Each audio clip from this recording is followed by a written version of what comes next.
بسم اللہ الرحمن الرحیم۔ السلام علیکم ورحمۃ اللہ وبرکاتہ۔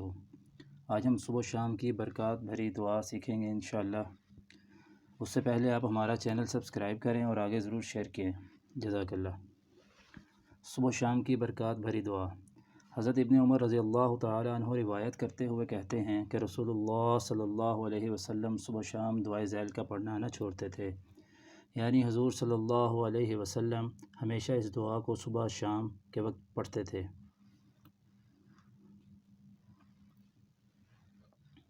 اللہم انی اسألک العافیۃ فی الدنیا والآخرہ، اللہم انی اسألک العفو والعافیۃ فی دینی ودنیای واہلی ومالی،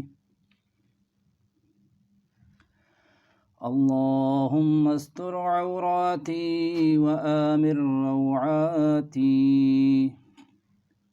اللہم احفظنی من بین یدی ومن خلفی وعن یمینی وعن شمالی ومن فوقی وأعوذ بعظمتک ان اغتال من تحتی۔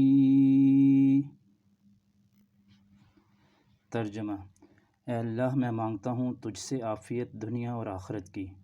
اے اللہ، میں مانگتا ہوں تجھ سے معافی اور سلامتی اپنے دین اور اپنی دنیا میں اور اپنے اہل اور اپنے مال میں۔ اے اللہ، ڈھانپ میرے عیبوں کو اور امن دے میری گھبراہٹوں سے۔ اے اللہ، حفاظت کر میرے آگے سے اور میرے پیچھے سے، اور میرے داہنے سے اور میرے بائیں سے، اور میرے اوپر سے، اور پناہ مانگتا ہوں ساتھ عظمت تیری کے اس سے کہ ہلاک کیا جاؤں ناگہاں نیچے اپنے سے۔ جزاکم اللہ خیر۔